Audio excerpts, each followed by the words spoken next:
আমার আব্বু আর বাঁচবে না। আব্বুর কঠিন রোগ ধরা পড়েছে, চিকিৎসা করতে অনেক টাকা লাগবে।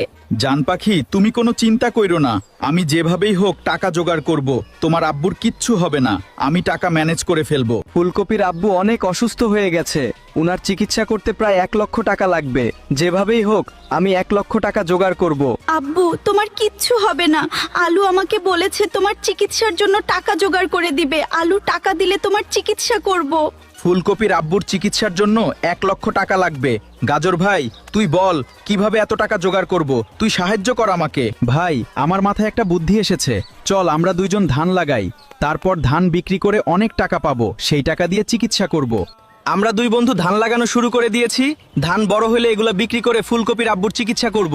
অনেক পরিশ্রম করতে হবে। আমাদের ধানগুলো অনেক বড় হয়ে গেছে, এখন সুন্দর করে যত্ন করলে অনেক ভালো ফলন আসবে। ফুলকপির কষ্ট মুছে দিব আমরা দুই বন্ধু। ফুলকপি, আমাদের ধানগুলো পেকে গেছে, কালকে ধান কাটতে যাব। আলু তোমাকে যেতে বলেছে কালকে। আমরা ধান কাটবো আর তুমি দেখবা। ঠিক আছে গাজর, তাই হবে। আমি কালকে তোমার সাথে গিয়ে তোমাদের ধান কাটা দেখব। তোমরা দুইজন আমার জন্য কত কষ্ট করছো। আমরা আজকে ধান কাটতে যাচ্ছি, আমাদের ধানগুলো পেকে গেছে, তাই আজকে কাটতে হবে। ধান কেটে আমি আর গাজর বাজারে বিক্রি করতে যাব। আলু, তোমরা তো অনেক ভালো ধান চাষ করেছো। তোমাদের মাথায় এত বুদ্ধি আছে, আগে জানতাম না তো। তোমাদেরকে অনেক অনেক ধন্যবাদ।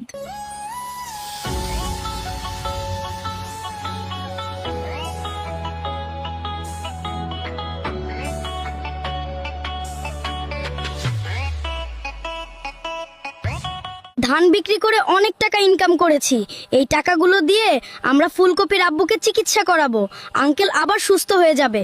জান পাখি, দেখো আমাদের ভিডিওতে একটা মানুষও লাইক কমেন্ট করে নাই।